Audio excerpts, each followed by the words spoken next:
Tu les as peut-être remarqués, ces gens qui étaient autrefois sociables, actifs, présents, et qui progressivement se sont retirés, discrètement, sans drame, sans explication. Ils ont simplement disparu. Moins de sorties, moins de réseaux sociaux, moins d'engagement superficiel. Comme s'ils s'étaient évaporés de la vie sociale normale. Les gens disent qu'ils sont devenus bizarres, antisociaux, déprimés, qu'ils ont changé en mal. Mais Carl Jung aurait vu les choses différemment. Il aurait reconnu les signes d'un processus profond, d'une transformation en cours, d'un éveil spirituel qui nécessite le retrait, la solitude, le silence. Jung lui-même a vécu ça. Après sa rupture avec Freud en 1913, il s'est retiré du monde pendant plusieurs années. Il a plongé dans son inconscient. Il a exploré ses rêves, ses visions, ses profondeurs psychiques. Ses collègues pensaient qu'il était devenu fou, qu'il avait fait une dépression. Mais Jung savait. Il était en train de traverser ce qu'il appellerait plus tard la confrontation avec l'inconscient. Une descente nécessaire, avant l'ascension. Ce retrait n'est pas une fuite, ce n'est pas de l'évitement, c'est une phase naturelle de l'individuation, du processus de devenir pleinement soi-même. Les personnes spirituellement éveillées disparaissent parce qu'elles ont dépassé le niveau de conscience collective. Elles ne peuvent plus participer aux jeux sociaux, aux conversations superficielles, aux distractions constantes. Ça leur est devenu physiquement et psychologiquement impossible.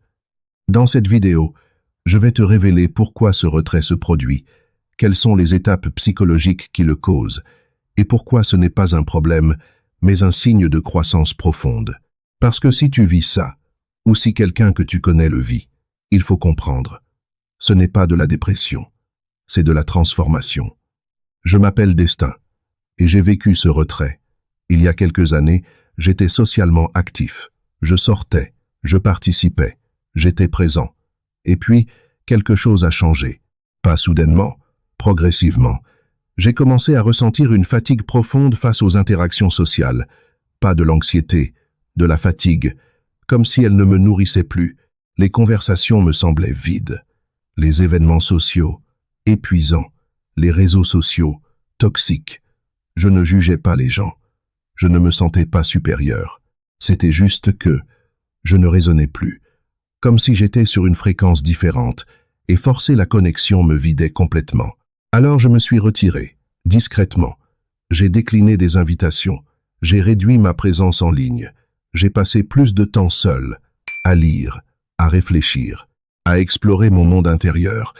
Les gens ont pensé que j'étais déprimé, qu'il fallait me sauver. Mais j'allais bien, mieux que bien. J'étais en train de me trouver. Jung m'a aidé à comprendre que ce retrait était une phase normale de l'individuation, que je n'étais pas brisé, que je traversais ce que les mystiques de toutes les traditions ont toujours traversé. La nuit noire de l'âme, le voyage dans le désert, la descente dans la grotte, c'était nécessaire, c'était sacré. Si tu vis ce retrait, si tu te sens comme un étranger dans le monde social normal, abonne-toi à Jung Spirit. Ici, nous comprenons. Nous honorons ces phases de transformation. Nous savons que parfois, pour trouver ta vraie place, tu dois d'abord te retirer de toutes les places. Maintenant, explorons pourquoi ce retrait se produit. La première raison pour laquelle les personnes spirituellement éveillées disparaissent, c'est qu'elles voient à travers la persona collective. Elles ne peuvent plus participer au jeu social avec la même innocence. Elles ont vu derrière le rideau. Et elles ne peuvent plus faire semblant. Jung parlait de la persona, le masque social, le rôle que nous jouons pour être acceptés. Au début de la vie, nous construisons tous une persona. C'est nécessaire, c'est sain. Nous apprenons à fonctionner en société, à jouer notre rôle, à être le professionnel, l'ami, le membre de la famille, le citoyen. Mais à un certain point de l'évolution psychologique, quelque chose se produit. Tu commences à voir que la persona n'est pas toi, que le masque n'est pas ton visage, que le rôle n'est pas ta vraie identité. Et cette prise de conscience est à la fois libératrice et aliénante. Libératrice parce que tu réalises que tu n'as pas à être ce que les autres attendent. Aliénante parce que tu regardes maintenant le monde social et tu vois des masques partout, des gens jouant des rôles, performant leurs personnages, mais rarement authentiques, rarement vrais, et tu ne peux plus y participer de la même façon. Les conversations deviennent insupportables, parce que personne ne parle vraiment. Tout le monde joue. Les événements sociaux deviennent épuisants. Parce que tu dois porter ton propre masque, jouer ton propre rôle. Et ça te vide.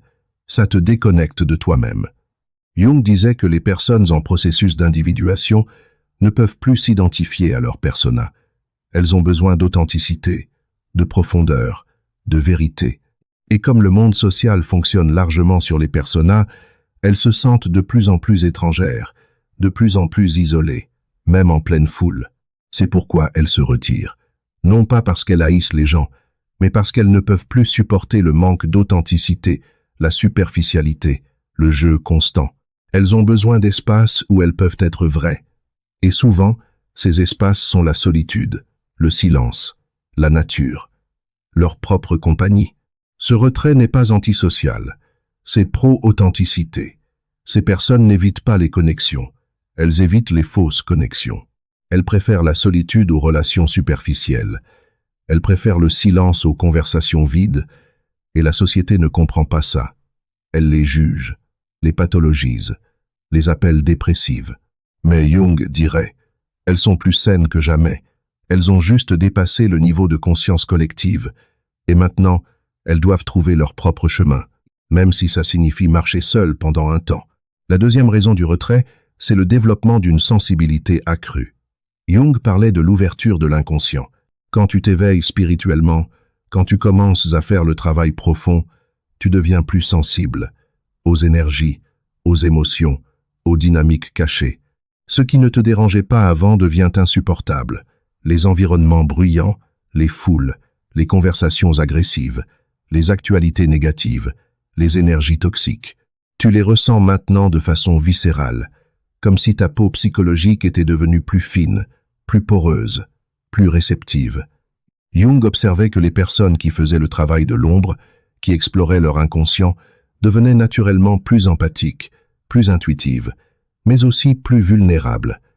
Elles captaient des choses que les autres ne captaient pas, des tensions sous-jacentes, des non-dits, des mensonges déguisés, et ça les épuisait. Dans un monde qui fonctionne largement sur le déni, la répression, la performance, cette sensibilité devient un fardeau. Tu es dans une pièce et tu sens les conflits non exprimés, les jalousies cachées, les ressentiments refoulés. Et personne d'autre ne semble rien remarquer. Ils sourient, ils font la conversation. Mais toi, tu sens le chaos émotionnel sous la surface. C'est épuisant. Ça te vide, parce que tu absorbes involontairement les émotions des autres, leurs tensions, leurs anxiétés, leurs ombres. Et tu n'as pas encore appris à te protéger complètement, à maintenir tes frontières énergétiques. Alors tu te retires, pour te préserver, pour te régénérer. Jung lui-même était extrêmement sensible. Il ressentait les présences, les atmosphères, les dynamiques psychiques, et il avait besoin de longues périodes de solitude pour se ressourcer. Il se retirait dans sa tour à Bollingen, loin des villes, loin des foules, dans le silence de la nature. C'était sa façon de gérer cette sensibilité. Les personnes spirituellement éveillées apprennent qu'elles doivent protéger leur énergie, qu'elles ne peuvent pas être partout, avec tout le monde, tout le temps, qu'elles ont besoin d'espaces sacrés, de solitude, de silence, non pas par égoïsme, mais par nécessité de survie psychologique. Et la société ne comprend pas ça. Elle voit le retrait comme du rejet, comme de l'arrogance. Tu te crois trop bien pour nous? Mais ce n'est pas ça. C'est juste que tu ne peux plus absorber autant, supporter autant. Tu as besoin de protéger ta flamme intérieure. Et parfois, ça signifie la protéger des vents constants du monde social. La troisième raison du retrait, c'est le besoin de silence pour intégrer les transformations en cours. Jung parlait de l'individuation comme d'un processus d'intégration. Tu ne deviens pas quelqu'un de nouveau, tu deviens entier. Tu intègres toutes tes parts, conscientes et inconscientes, lumière et ombre, persona et soi. Mais cette intégration ne se fait pas dans le bruit. Elle nécessite du silence, de l'introspection, du temps seul avec toi-même. C'est comme digérer un repas. Tu ne peux pas digérer si tu cours partout. Tu dois t'arrêter, te reposer, permettre au processus de se faire. Les personnes en éveil spirituel traversent des transformations psychologiques profondes. Elles rencontrent leur ombre, elles dialoguent avec leurs archétypes, elles explorent leurs rêves, elles réorganisent leur système de valeurs.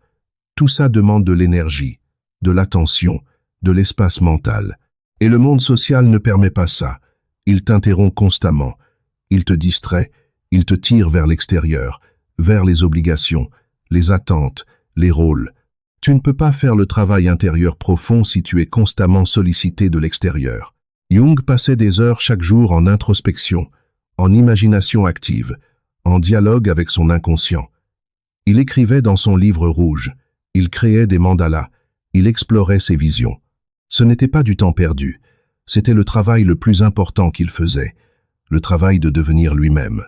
Les personnes spirituellement éveillées reconnaissent ce besoin.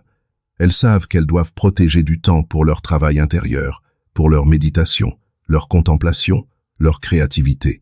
Et dans un monde qui valorise la productivité externe, l'agitation constante, la présence sociale, ce besoin est vu comme de la paresse, de l'évitement, de l'égoïsme. Mais c'est exactement l'inverse. C'est la chose la plus responsable qu'elles peuvent faire.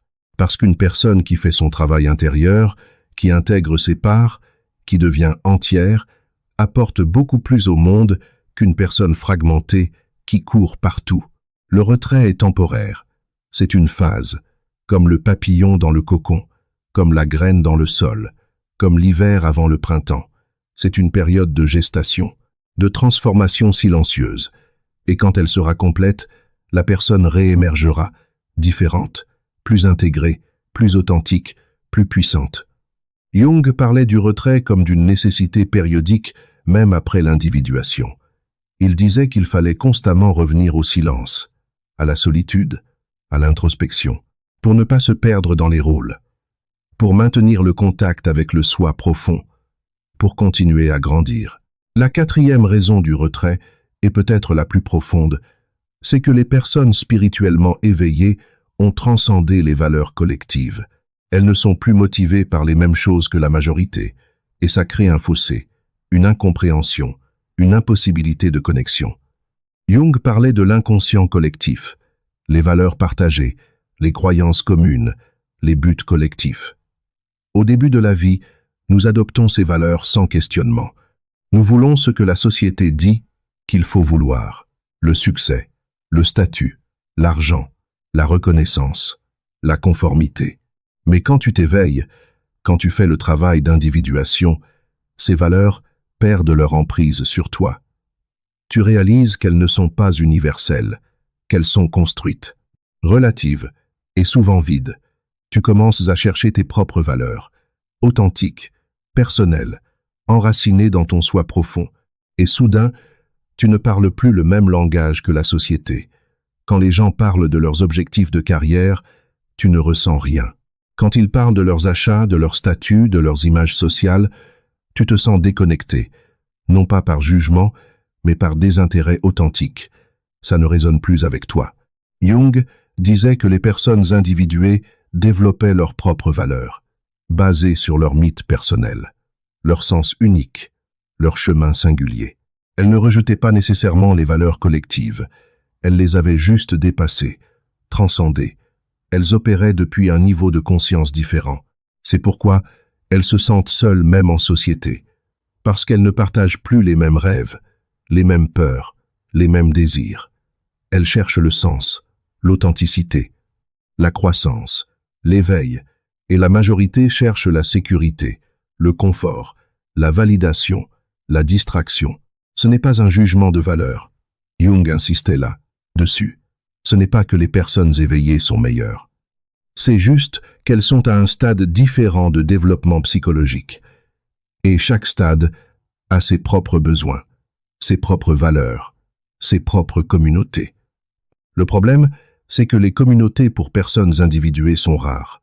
Il n'y a pas beaucoup de gens qui vivent à ce niveau de conscience. Alors, les personnes éveillées se retrouvent seules. Elles peuvent avoir des milliers de connaissances, mais aucun vrai père, personne avec qui partager vraiment se comprendre. Alors elles se retirent, non pas parce qu'elles rejettent l'humanité, mais parce qu'elles attendent de trouver leur tribu. Ces rares personnes qui parlent le même langage de l'âme, qui cherchent la même profondeur, qui ont fait le même voyage intérieur. Jung lui-même avait très peu d'amis proches, mais ses amitiés étaient d'une profondeur extraordinaire. Il pouvait parler de l'inconscient collectif, des archétypes, de l'alchimie spirituelle, et être compris. C'était ça qu'il valorisait. Pas la quantité de connexions, mais leur qualité, leur profondeur, leur authenticité. Alors que faire si tu vis ce retrait, ou si quelqu'un que tu aimes le vit? Jung offrait une perspective libératrice. C'est une phase, sacrée, nécessaire, temporaire dans son intensité, mais périodiquement nécessaire tout au long de la vie. Ne combats pas le retrait, ne le pathologise pas, ne te force pas à être social si ça te vide. Honore ce besoin de solitude, de silence, d'introspection. C'est ton inconscient qui te guide. Qui te dit « J'ai besoin de temps, j'ai besoin d'espace, j'ai besoin de silence pour faire ce travail profond ». Et fais confiance au processus. Ce retrait ne sera pas éternel.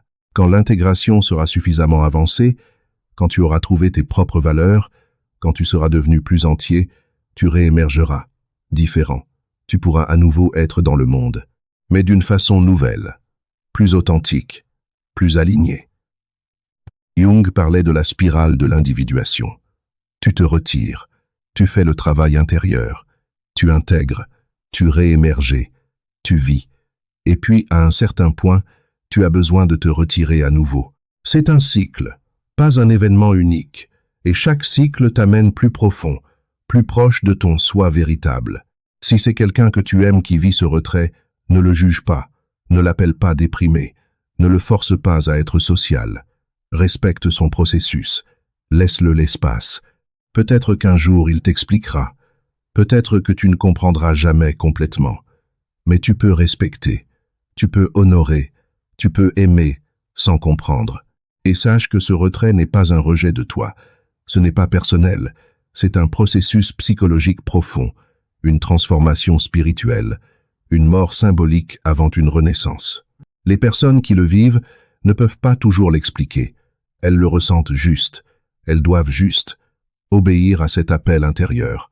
Jung dirait que notre époque a besoin de plus de personnes qui osent faire ce travail, qui osent se retirer du bruit collectif, qui osent devenir elles-mêmes. Parce que c'est seulement en devenant entières individuellement que nous pouvons créer une société plus saine collectivement. Les personnes spirituellement éveillées ne disparaissent pas définitivement. Elles se retirent pour se transformer, et quand elles reviennent, elles apportent quelque chose de nouveau, une authenticité, une profondeur, une sagesse. Qui peut inspirer d'autres à faire le même voyage? Si cette vidéo t'a parlé, si tu as vécu ce retrait ou si tu le vis actuellement, partage-la. Tu n'es pas seul. Laisse un commentaire pour témoigner de ton expérience. Et si tu veux continuer à explorer ces processus profonds de transformation, abonne-toi à Jung Spirit. Ici, nous honorons les phases sombres, les retraits nécessaires, les silences sacrés. Nous savons que parfois, pour trouver ta lumière, tu dois d'abord traverser ta nuit. Et nous marchons ensemble, même quand nous marchons seuls. À très bientôt pour une nouvelle exploration. Et souviens-toi, si tu te retires, ce n'est pas que tu es brisé, c'est que tu es en train de te reconstruire. Autrement, authentiquement, entièrement. Honore ce processus. Il est sacré et il mène à ta vraie vie.